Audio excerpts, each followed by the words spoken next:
There we go. Hi, gents. Thank you for joining me again on a late night talking about Excel. Um, and yeah, this tonight we'll be discussing the second round of the finals of the Microsoft Excel World Championship South Africa. That was held at the beginning of September or end of August actually in Sandton in Johannesburg. And tonight's case is a case by myself.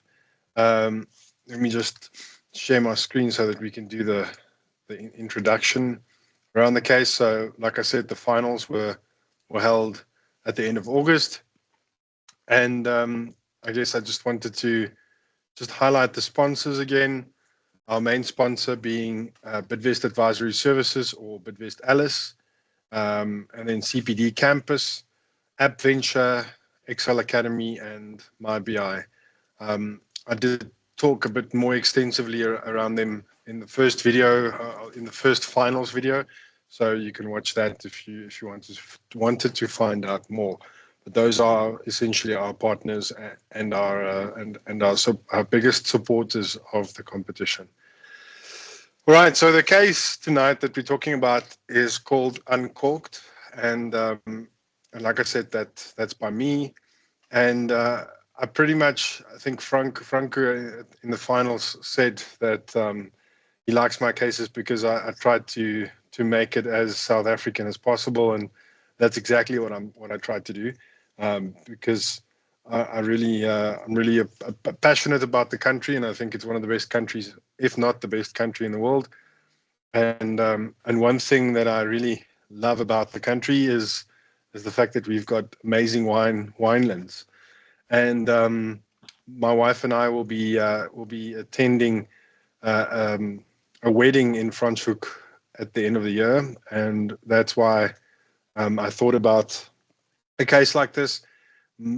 My in-laws are actually farmers, and I'm quite intimate with the different kinds of soils and the different kinds of macronutrients that you find in soil as well. So then everything just sort of clicked together, and I developed this case. So essentially, the task is that you need to assist a new wine farm owner with planning where to plant which grapevines, um, in order to maximize the production of each wine as well as to balance the demand of the farm.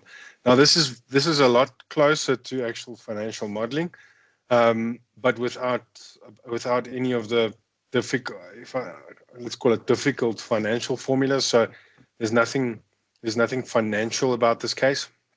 But I mean, you could easily take this case and create a much bigger version of it, and add some actual numbers to it, and you'll have a proper working model. And if you have your soil tested and you actually know what the impact of the different macronutrients are, then you could actually determine and optimize where to plant your grapevines, and how to actually balance the demand of the different kinds of grapes.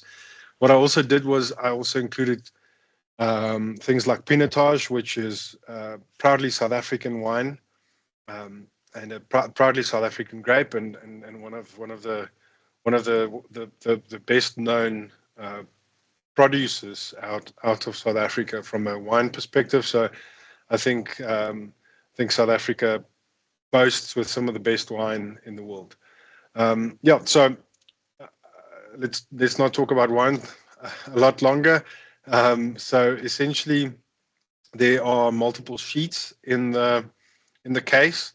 You've got a map sheet, you've got a map N, a map P, and a map K. N being short for nitrogen, and nitrogen is for growth. P for phosphorus, and that's for root and energy development. And then K for potassium, which is for fruit quality and sugar content.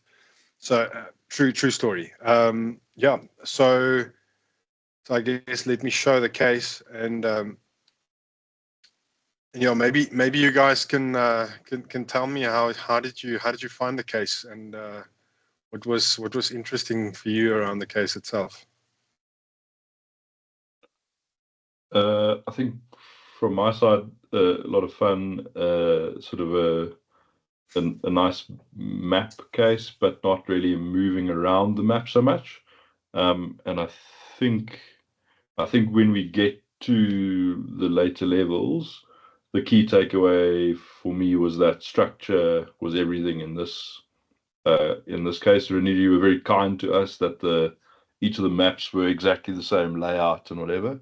And so as long as you set up your structure well, you could actually get through quite well across the later levels in the case. It was good fun.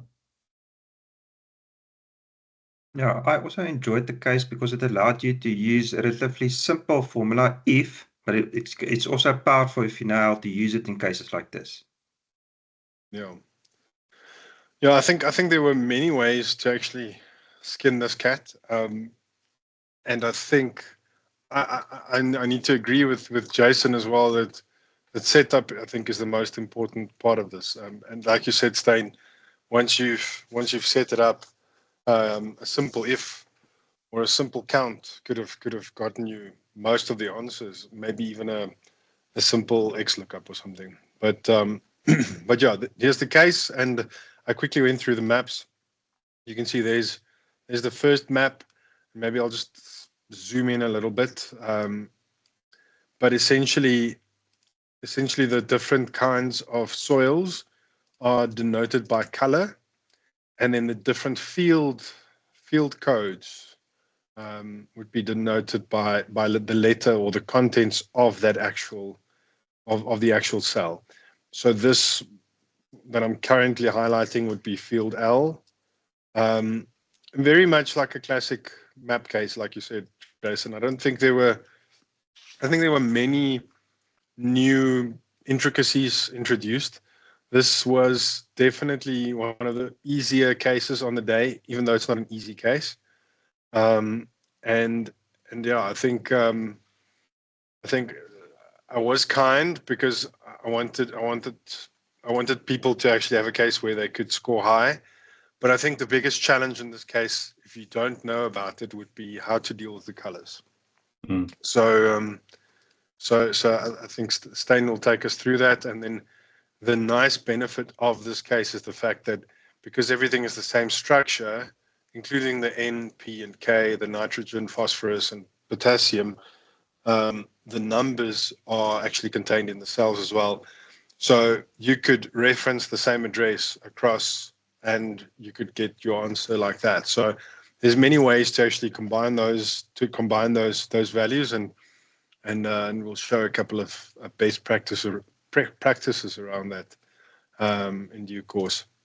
Renier, I maybe think, just before yeah. we start, what what sort of sparked the layout of the map? Is it based on something real? Is it just something you generated randomly? I took a real wine farm example, and I took real colors from that wine farm, and I literally overlaid it on Excel and I colored it in by hand. So it was from a real wine farm. I might be able to get the image again, but I guess guys can just Google wine farm soil type layout or something like that. Oh.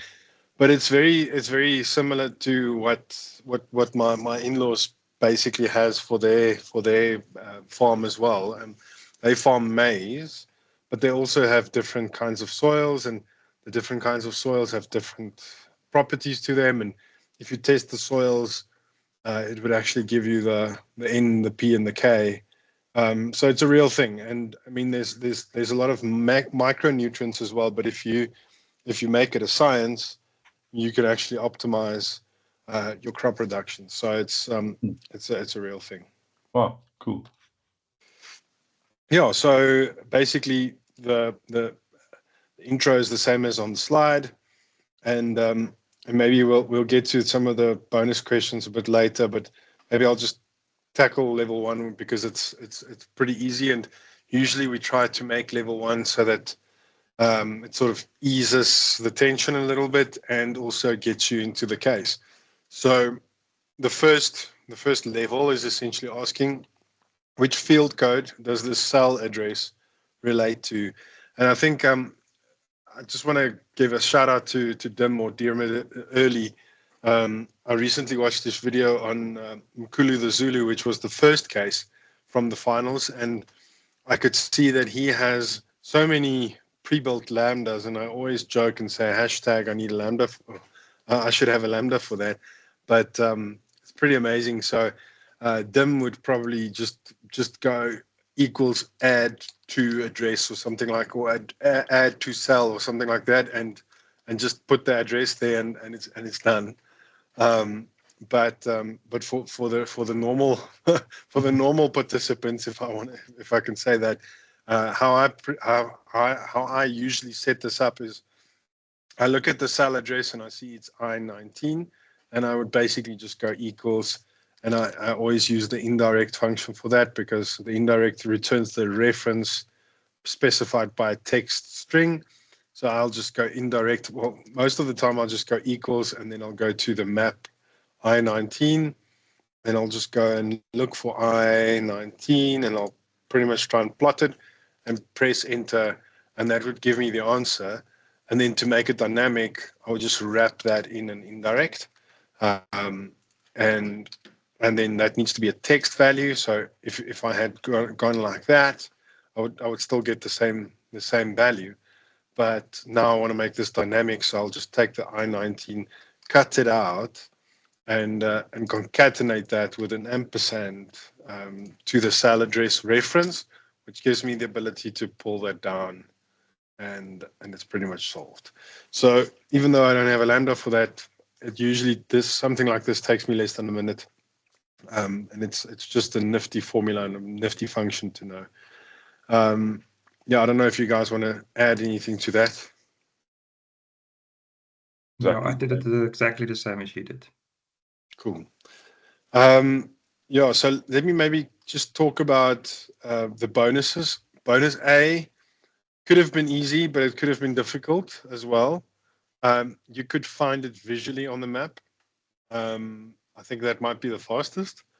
Or it could be a byproduct from actually some of the methods to laying out the data logically. So I think there's various ways of doing it. I literally just substituted the address of my cell, and I removed the dollar signs from it to get the AU51. You could have typed it in manually as well, but essentially the blank cell is actually residing down there. The actual case itself didn't have a dash in there. It had a blank value, and there's a reason why I put this in for what I'll explain a bit later when we look at the way that I combined the data. Some ways to have found this would be to actually lay this out flat, or lay this in a column or a row structure, and look for those references. But yeah, maybe I could ask, how did you guys, did you have any funky ways of finding that blank cell?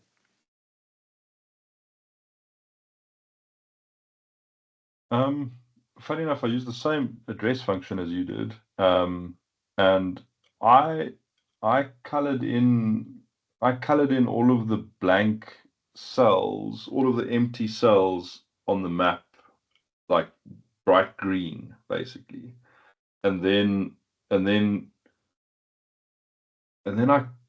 trying to think what I did now. I copied the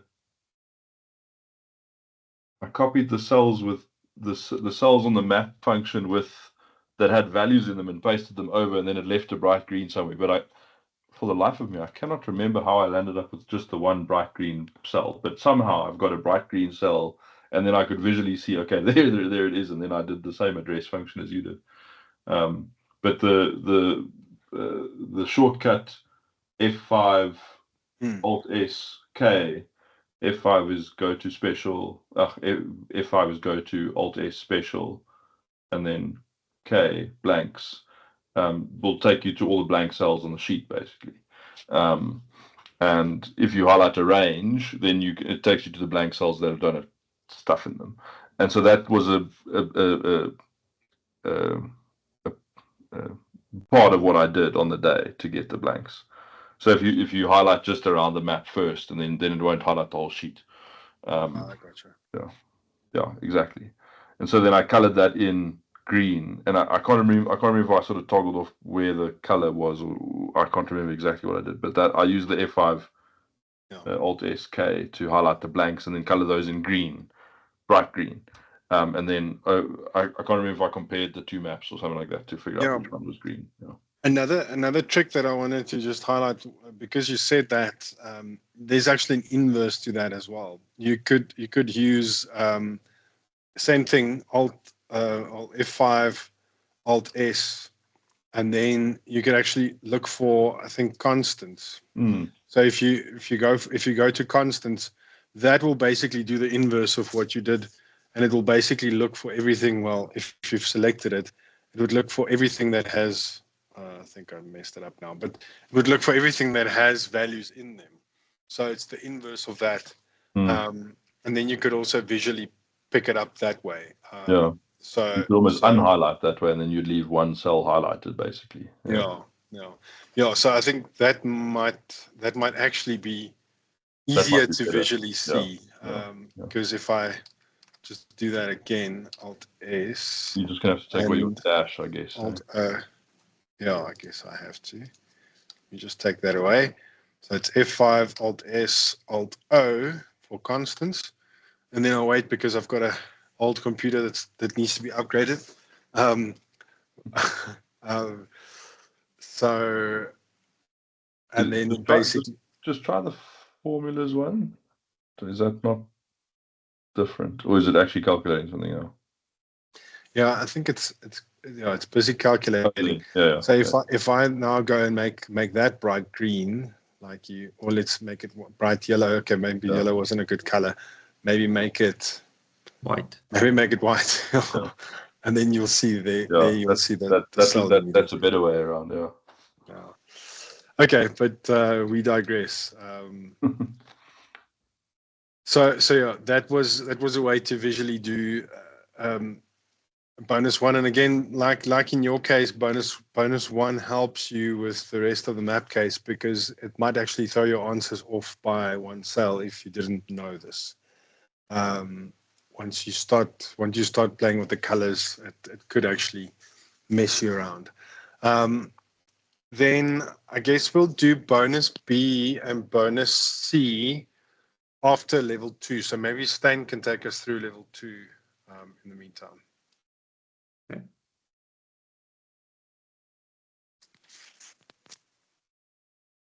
Can you see my screen? We can. Okay. So I think the most important thing in level 2, you have to determine what color or what the soil type on a specific cell is. Now, since the soil type is based on a color, you first need to, it's easier to work with if you have it as a data set. So what I did is I create a copy of the map, and then I delete all the numbers. And then what you can do is you can do a find and replace. So on find and replace, you're not just limited to searching for text, but you can also select the format. So for example, if you select there and you select the format, now it will find the cells with that format, and now you can replace it with something else. For example, if I now click on replace here, you can see all of these cell colors has been coded with a specific code that you can use. If you use it, just make sure that you also sometimes remove your borders, because that can also make it so that it doesn't get correctly or doesn't work as you want it to. Just to add to that, so very good tip around the borders, because some map cases actually has borders around them, and that could live or exist on the outer shell, and if you don't know about that, it could actually throw off your answers as well. And then something that is helpful is the fact that your GL reference is also contained on the right in the actual key.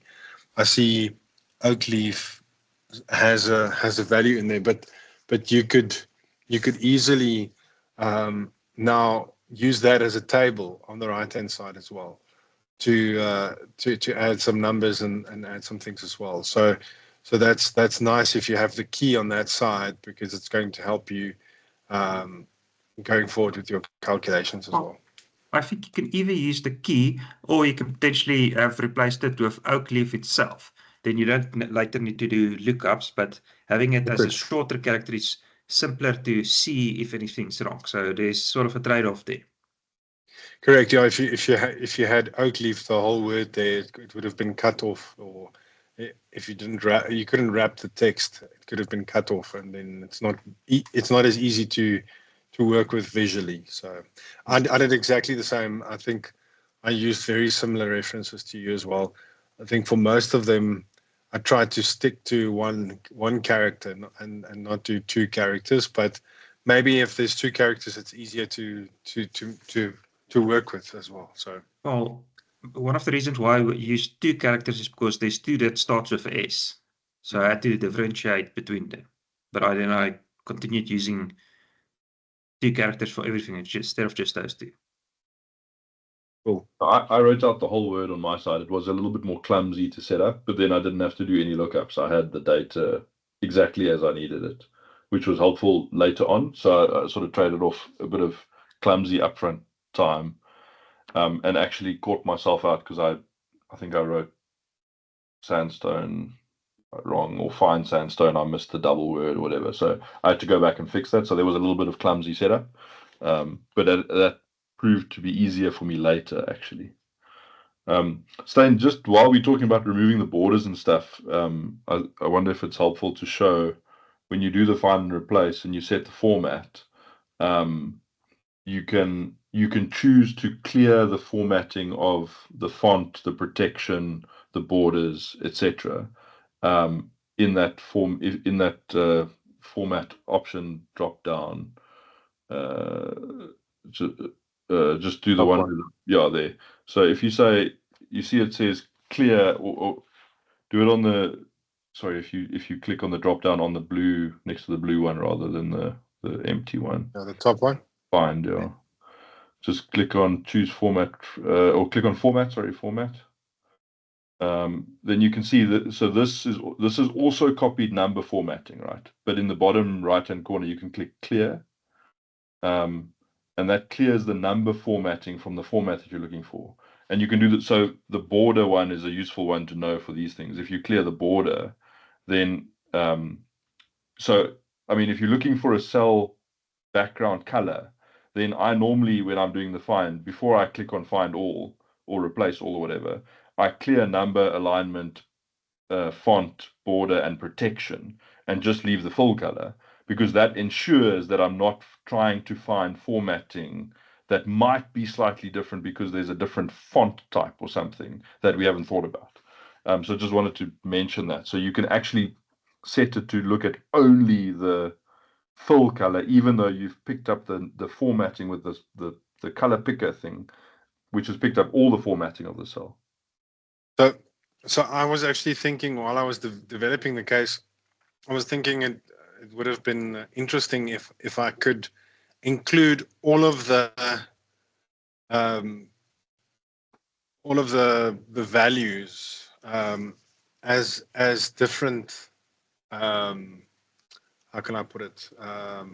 So essentially, like, number formatting determines n value, and alignment determines p value, and protection determines k value. So you have one cell that potentially has 8 different attributes linked to it. But then I thought that would be nasty, so I didn't do it.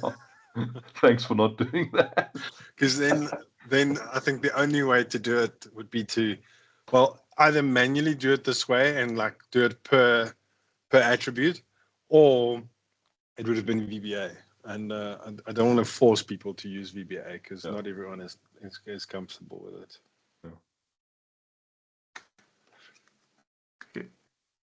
Yeah, so once you have your map, then it's basically similar to stage 1, where you just use the indirect formula to get the value that's on that specific cell that's provided here. And since I used symbols, I then just had to do a lookup against my table to get the full name of the soil type. Cool, yeah. I did pretty much exactly the same thing. What I did later on when I got to the later levels, I think would have been helpful, because the way that I set it up eventually could have solved all 5 levels, and we'll touch on that as we go on. Steyn, I think you can also do level 3 if you're comfortable. Yes.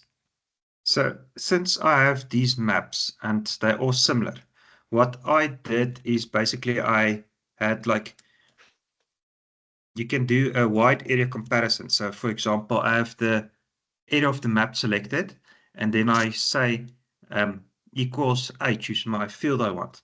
And then the end result of that is a lot of trues and falses. So if I change that just to a number, you can see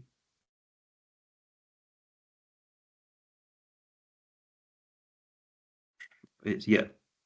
So you can see here. So all of these values are where the field H was. And then what I did is I did the same with, I had to look up the soil type or the soil type code for the soil type. And then I was able to do another where I compared the soil type with the soil type here. And then I just multiplied them together. So then if you have a true and a true, it becomes a 1. But if you don't have if both are not trues, then it becomes a 0. And then you can just do a if, where if it's a 1, I made it a 1, and if it's not, but if not true, then it's a 0. And then it's just it's just a matter of summing them up to get your answer. I must say I like that. I like that method. And I guess just for the new participants watching this video, the multiplication is essentially working as an AND operator. So essentially, the basic math behind it is the fact that if you have a 1 and a 1 and you multiply them, it'll be a 1, and 1 equates to true. If it's a 1 and a 0, it equates to false. So anything multiplied by 0 is false. So 2 falses make a false, and a true and a false make it false. But only 2 trues make a true, which makes it work like an AND operator. If you had gone the plus operator, would have been OR. So that way, it either equates to a 1 or a 2 for 1 or 2 trues, and that works like an OR operator. But only two falses would give you a false, or a 0 in that case, because Excel always treats any number higher than 0 as a true. So I guess that's just something that I wanted to put out there. There's a video that I did on my personal channel around the filter function where I cover it in quite a lot of detail, if you want to refer to that. Yeah. And also in the if formula, you can see I didn't say if it's 1, then it's 1, because if this condition here is a positive number, then it automatically, or if it's 0, then it assumes the if assumes it's false. Whereas if it's a number, then it's true. I'm just not sure negative numbers, are they evaluated as true or false? True. Okay. So if anything other than 0. Yeah. Okay. And who's right. doing... I just wanted to show how I did level 3. And I mean, I also did the levels as I was writing the case. So that's also, I would have done it differently on the day. But this is my soils map, so you can see very similar to what you did, Steyn. I just had single characters where I didn't have similar values like the shale and the sandstone. But what I did was I created a little block of information on this side, which proved to be helpful for I think at least 3 of the levels, because I already had these, have had these automatically filled out.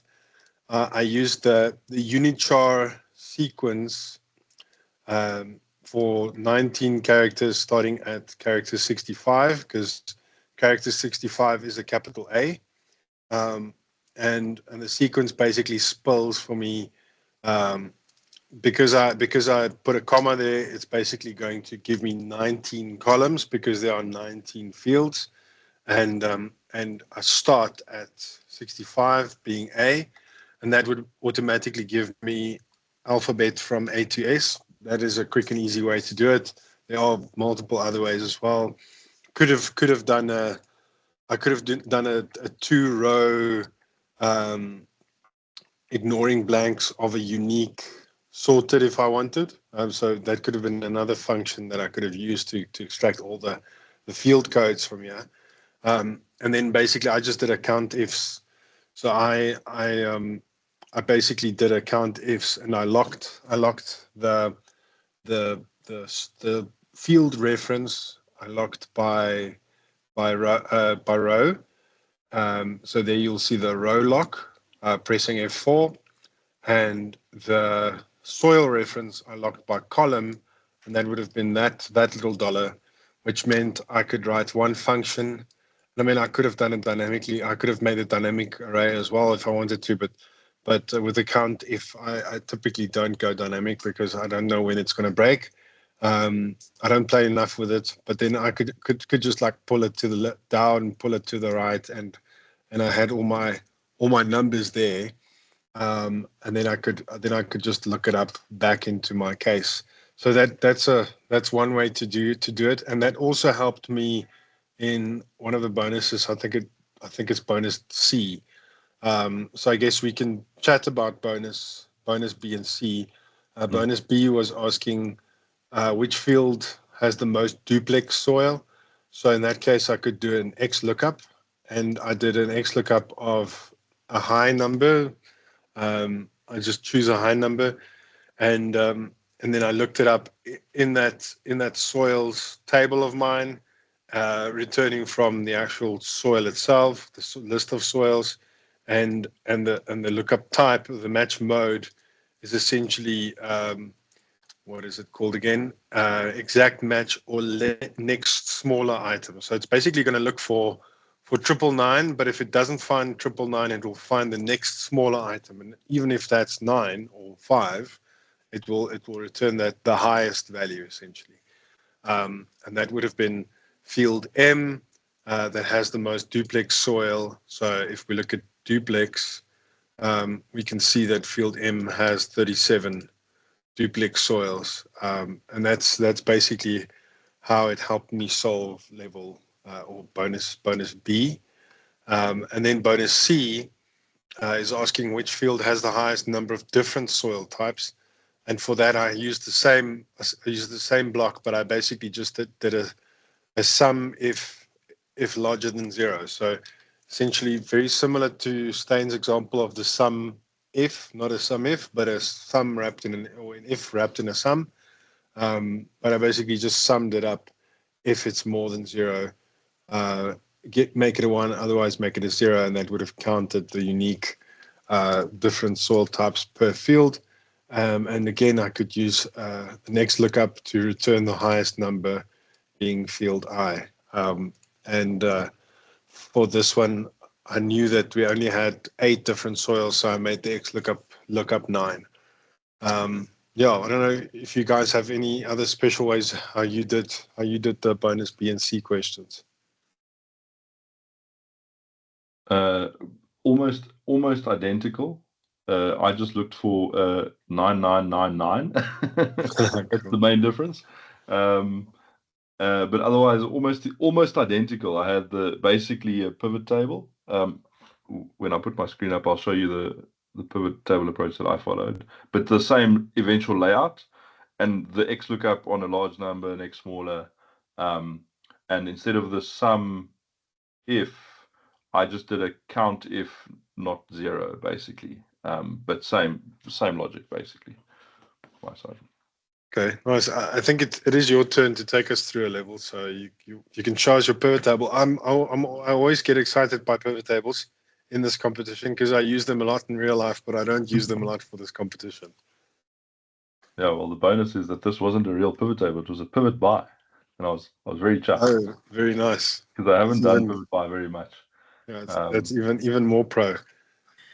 Sorry, Steyn, did you want to chat through your approach first?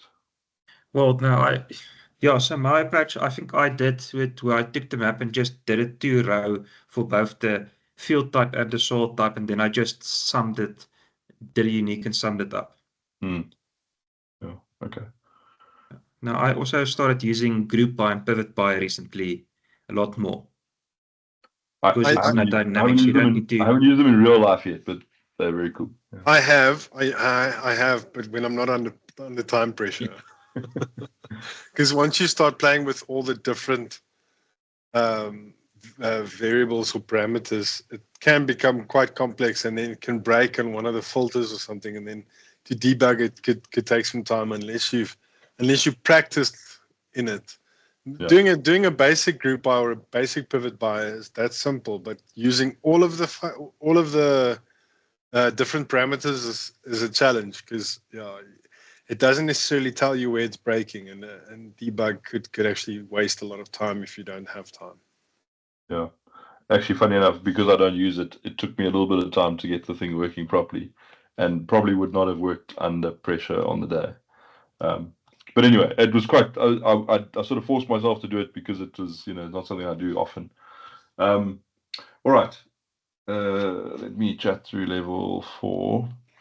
So level 4 asked us to calculate the production potential per wine grape for the following fields, and we were told that the annual production yield per block at 100% is 1 ton per annum, and so then we were given, based on the soil type and based on the grape type, or the grape type, what is the production value for each of the combination of grape and soil, and that was then used to calculate the production potential.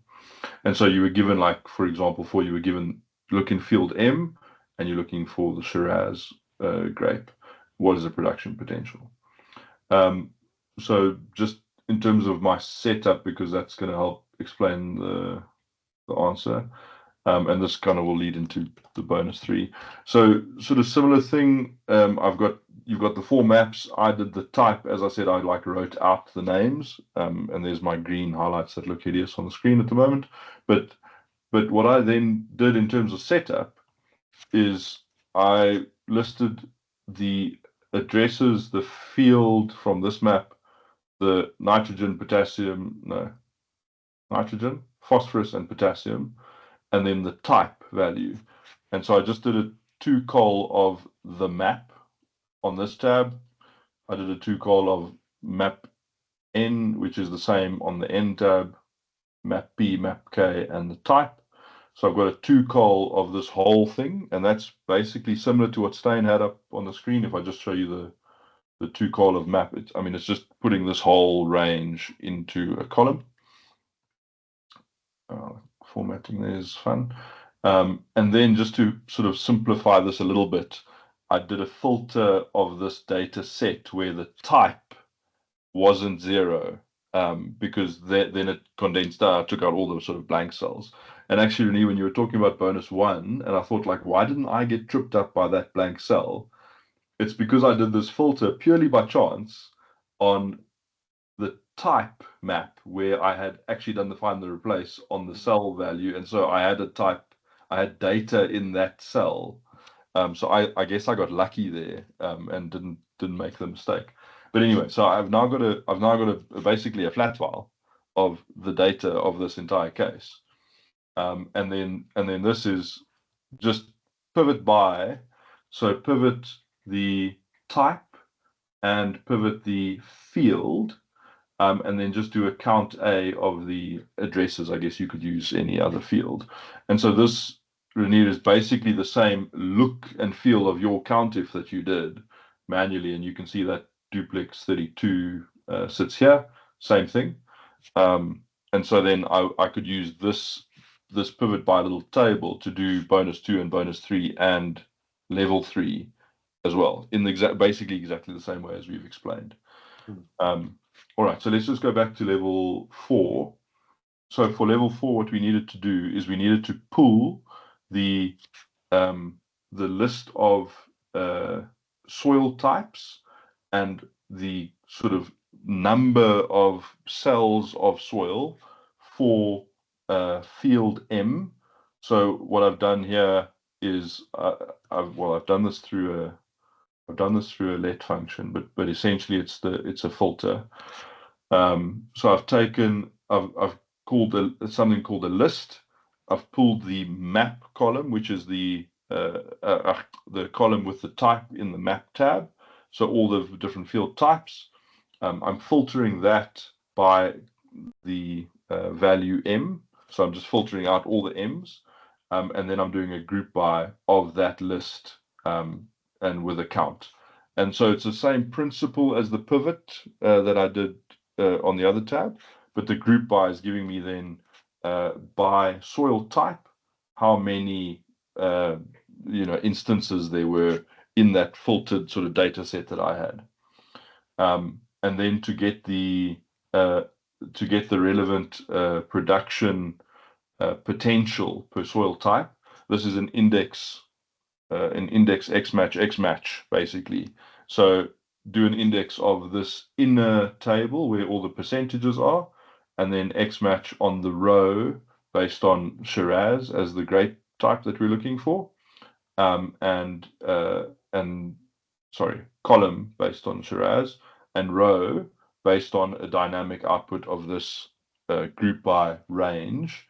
And the reason that there's another index here is I wanted to keep the dynamic array portion. I'm just going to go across so that this formula spells a bit better. I wanted to keep the dynamic array, the hash reference, so that this group by function would spill and grow and whatever. And so I took the index of this spilled array, but this is a 2-column array, but just put in a 0, which is a nice tip to note on index. If you put a 0, it pulls all the rows, but column 1. And so that's basically giving me, X match only the first column of this 2D array. So X match duplex, granite, oak leaf, shale, and Tukulu in our production potential table, and pull these values. And you can see, so duplex 73.3 for Shiraz is pulling this number here. Granite 76.8 is pulling that one. You can see it's pulling that all there. And I've set this up on the side with the XLOOKUP. So I'm now sort of moving into, data table territory for my setup. So I've done an XLOOKUP of the game number and pull the field and the grape, so that I could run a data table on this. And then to get the production potential, what I've done is I've done a sum product again. And again, there's a slight complication in the middle here because I wanted to retain the dynamic array output, but I'm pulling column 2. So I want 37, 7, 47, etc., multiplied by the 73. So if you do the sum product of those 2 columns together, multiplied by 1,000, because we're told each cell is 1,000 square kilometers of, what is it? I'm forgetting the 1,000 kilograms, and then round to 0. And that's the answer for example 4, and then just run a data table on this to pull all the values for 61 to 80. And then just while we're talking about this, bonus 4, which is based on level 4, bonus D is based on level 4. The question is, which grape would have the highest production potential on field K? So what I did to try and do this pretty efficiently, leveraging my data table setup, is because I've got this lookup on example 4 running through the whole column on the sheet, I just down at the bottom put a bonus 4.1, 4.2, 4.3, 4.4. I put a field type as K, and I just put the 4 grape types. And so that would let me add to my data table, instead of just stopping at, question 80, I just added B 4.1, 4.2, 4.3, 4.4 as well to the bottom of the data table. And so this data table just includes those 4 values, which is basically just field K with the 4 grape types. And that gave me the production potential there. And then I could just do, I think I just did a X lookup again. I did a bigger number, but X lookup of some really big number, just in those 4 values, find the biggest one. And a nice thing to know about the X lookup, you can look at like completely non-contiguous ranges. So it's looking up the biggest value, what instance that is in that lookup range, and I can return the range of the grape types that I set up in the section at the bottom to let me run the data table. And so I could hit bonus 4, level 4 and bonus D, with one data table just from the setup, which worked really well in my case. I like your setup, and I think it's very cool. I also use the data table. I like what you shared about the index, and I think so I was thinking while you were showing the index, if you wanted to keep the dynamic nature of it, you could have also used take or drop. So just a mention of take or drop, index being the more retro type of function. So because you're using all these modern functions, I guess I just wanted to talk about take or drop as well. But yeah, okay. So, and yeah, very cool approach to bonus D as well. I just wanted to show. So the first time I did example 4, what I just did was level 4. I did a filter on the actual field itself, and it basically returned all of the fields. Okay, I guess I'll show. I'll show my map sheet now, but it's very similar to yours. And then I just did a X lookup back to I made a little copy of that table here, and I brought back just the column that was relevant with a normal X lookup, I believe. Yeah. And I just did a multiplication there. So, and this is just the COUNTIF to bring the count across, and this is just the basic calculation. So didn't really need to do all of that when I did that for level 4, and also ran the data table like you did. For bonus D, I basically just copied the same sheet across, and I just hard coded these I think I just hard coded this value, and just ran the data table across. So it was I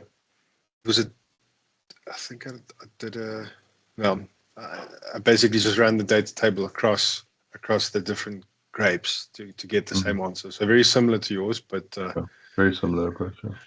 Yeah. What I wanted to also just sort of trying to remember what I wanted to show something that I learned from Dim as well. If you want a really big number, you could go 10 to the power of 9. So that's better than you don't have to, 9. Yeah. Yeah, then you don't have to go like 1,000,000 or lots of 9s. 10 to the power of 9 gives you, what is that number? Billion. What? Billion? Yeah. Yes. Yeah, it looks like a billion. So pretty nice high number. So I guess I just wanted to show that. So yeah, let's talk about level 5. Level 5 is essentially just adding the complexity of the macronutrients. So again, not a very difficult level. If you're working under time pressure and you're not building it properly, then you'll probably run out of time by the time you get to level 5.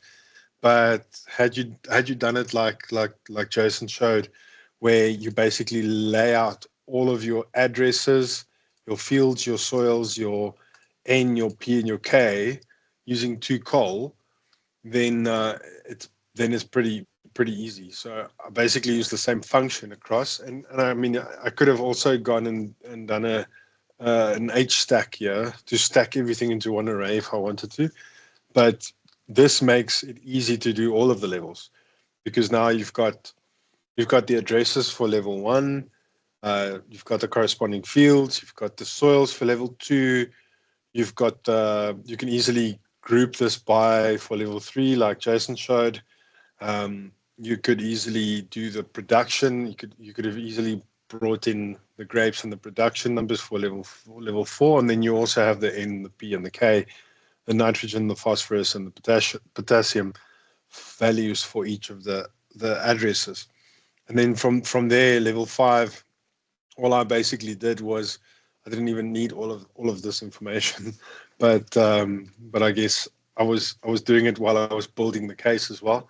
But yeah, essentially just data table structure. So copied, in this case, it would have been example 5. Copy that across and then just look it up back to the case. I think another mention from Jason's side was you didn't look up just the range for that level. You looked it up across the whole column.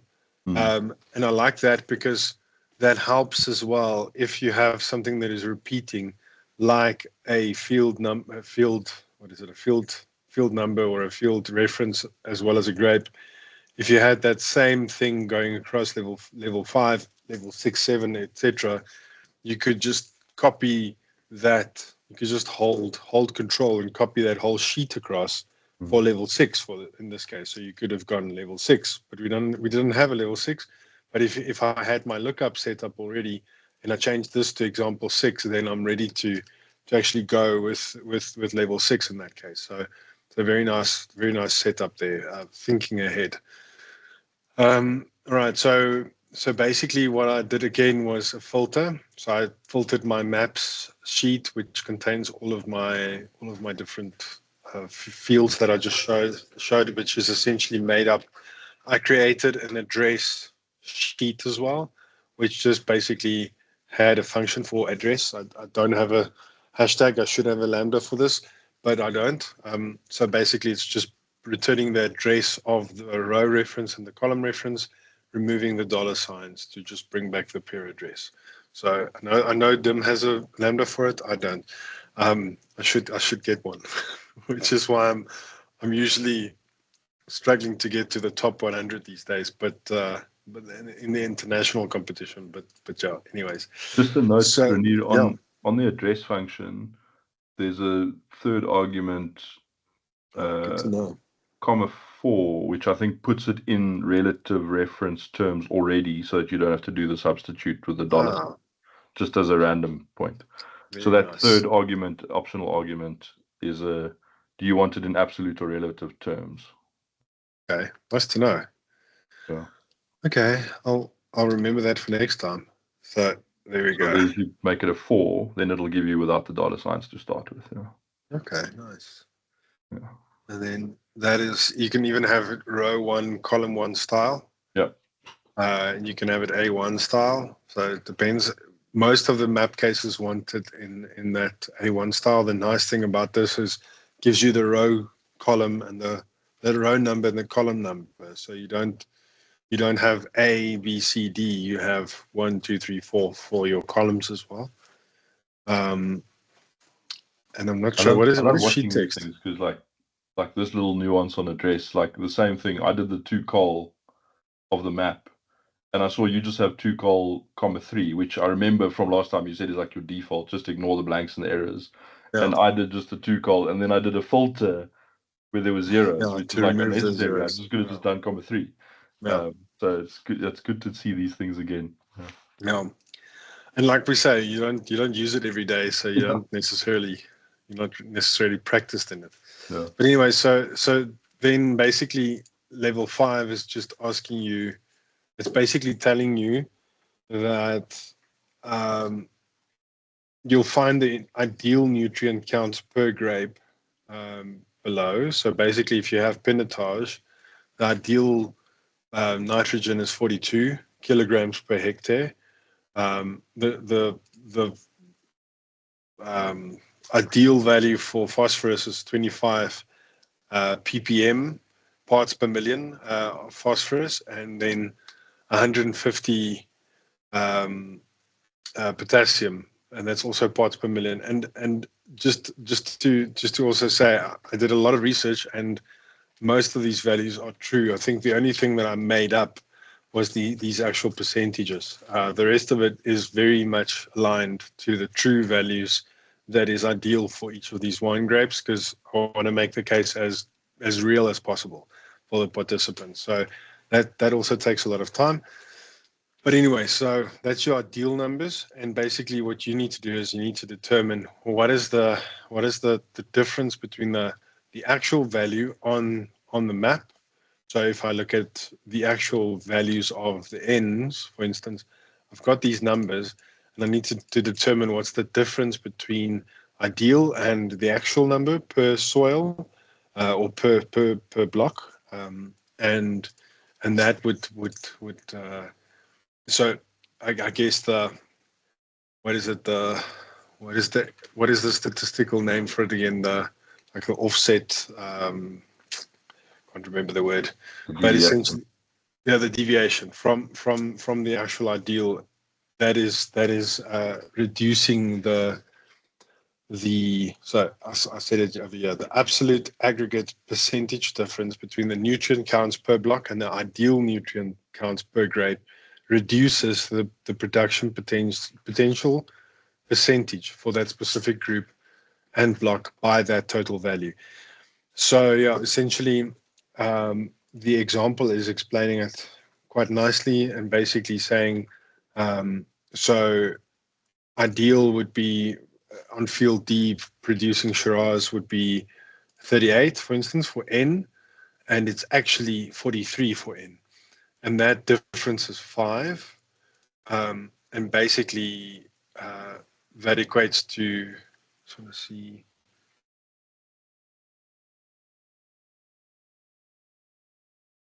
%13.2%. So let me just go back to how I think 5/38. Yeah.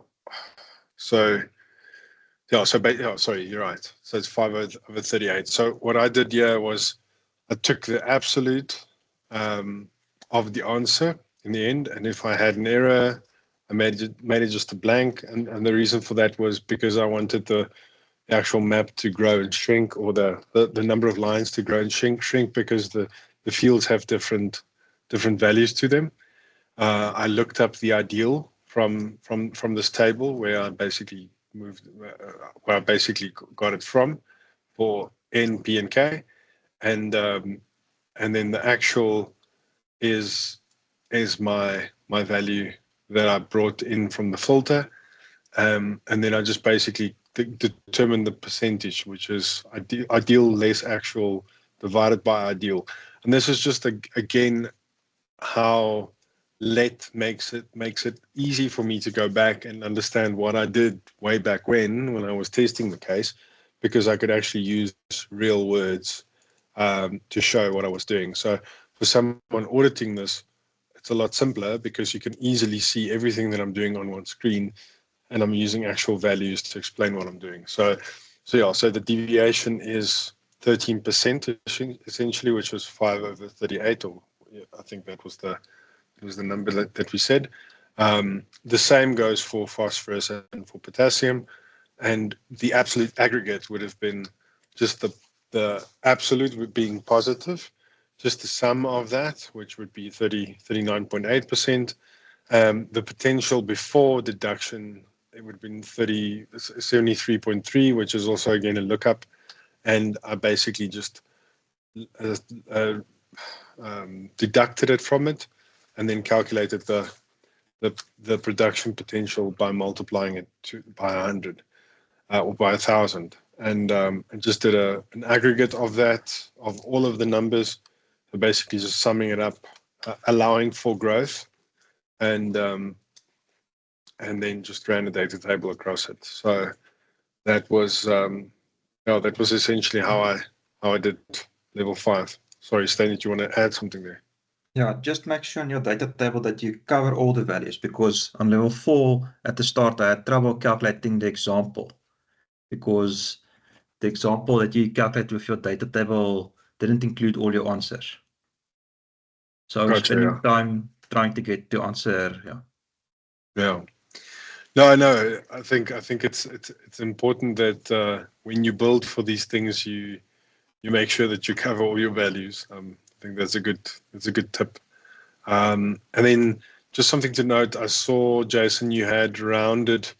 I specifically in this case didn't want to tell people to round on level 3 and level 4, etc. So what I did was I basically changed the formatting of these cells so that they automatically just show the whole numbers. And I brought the I brought the rounding. I don't think rounding was necessary on this because it would have equated to a whole number anyways on level 4, if I'm not mistaken. But on level 5, I believe I did a round of each of the values to be nice, because sometimes under time pressure, people don't round, and bringing rounding into it and making people lose points because of rounding is stupid in my opinion. Yeah, I think we did actually. I think that level 4 level code, we did bring the round in. I think this is probably your test file. Yeah, you're In right. the actual file, we did update that so that the rounding was taken off the table as a pass-fail criteria. Yeah. 100%, yeah. And then level or bonus E is basically asking if I use level 5's logic, which field has the highest potential production for any single grape. And the answer was G. So basically what I did was I copied level 5 across, like I showed earlier, holding the control button on my keyboard and just clicking and dragging. And then I made it so that the field and the grape was both were both sort of inputs into the data table. The same logic applies across everything, but basically what I did was I brought in my answer in the top corner, made this list my different grape types, and made this my I see I used the transposed soils list or fields list. And then basically what I did was I did a data table where I had two different, so I had a row reference and a column reference. And that could solve for all different grapes and different fields. And basically I then just used conditional formatting under color scales so that I could check which ones were the highest, so that I can visually also see if I'm hitting the right answer. And then I just took the max out of each column and looked that up back with the same 10 to the power of 9 logic, looked it back up from this list, and basically the answer was let me just go back. Basically the answer was that it's field G, but it's actually Merlot on field G is the highest production potential using the same logic. So yeah, I think very it wasn't such a difficult case. I think it was just a lot of data to deal with, and I think if you had laid out your fields or your maps like this, Can I show my level 5? Made it a lot simpler. Of course, please go ahead. Yeah, no, I didn't use Steyn is going to show me. Steyn is going to show me how he solved everything using dynamic arrays. Yeah, well, basically, so in principle, what you do is you take the values of one of the fields, you compare it to the ideal, and then you get a difference, and then that's as a percentage of the difference. So what I did is I took the field value, then I looked up the ideal value, I wrapped that in absolute value to get the absolute difference, and then I just divided that by the ideal. And since the production penalties is aggregate and it multiplied, I could just put a negative in front of it. So then I just had such a formula for each of the different characteristics I added. And then at the end, what I did is I just could compare just if the field number is this, take the values, otherwise it's 0, and then I sum it all together. So then if I look at the total, then I have this hectic formula where it's basically, this is my, this is my level 5. You should really start using name ranges, Steyn. Yeah. So basically, I calculated the penalty for each cell, and then at the end, where the field value match, I just add them up together, and then I just had to multiply it by 1,000 at the end. I like it. It's a lot simpler. And what I like about this is the fact that we all have different ways of tackling it and ways of figuring it out. And I mean, for some, the one method would work better. For others, another method would work better. And yeah, but I like this. Now we just need to wrap that in a let and have some name ranges. Then I would be able to understand exactly what you did. But I do get the gist of it. I just want to, just before we wrap up, I just want to show what I find is quite a cool trick. So Renier, the way that you did bonus E, you had that 2D table, which I think is a great example of a 2D data table, because we don't do that often. We do a one-dimensional data table where we just look up the game number. But a 2D data table is very powerful, flexing two variables at the same time. But if you picture that table of yours, you had, whatever the fields from A to S or whatever, and the 4 grape types. And so you've got I don't know however many rows it is, call it 20 different field names and 4 grape types. So there's 80 values that are being calculated there. Yeah. And like in the way that I structured, the same way I did bonus D, I did the same thing for bonus E, where I just down below the thing, I put like bonus 5.1 down to bonus 5.80. And I just wanted to show a cool little hack that I sort of figured out some time ago. Like I know that I needed to put down 80 different permutations of those combinations. I think it's actually 76. 76, yes. But I had the 0 because of that blank cell, and that's coming in now. So I had 20 times 4, but you could ignore the 0 probably. So I needed a sequence of however many field types times 4 grape types. So that was the 80 that it gave me. For the rest of you, it would have given you 76, I guess. But a nice way to sort of plot out the permutations here, a little random hack that I've sort of learned in the past, is if you take a number, like you've got the numbers 1 to 80, but you only want to look up, you've only got 20 values to look up, then if you divide the number that, like 1 divided by 4, there are 4, I need to have the number 1, or let's say I want to have field A 4 times. So I need to repeat it 4 times because there are 4 grape types. So then I take, 5 divided by 4, there are 4 grape types, and you just round that up to the nearest integer. That will always give me 2. So 5 divided by 4 is 1 point something. 6 divided by 4 is 1.5. 7 divided by 4 is 1.75. 8 divided by 4 is 2. So if you round all 4 of those values up, you'll get 2. And then if you just do an index on the field names, you're looking for 2 4 times.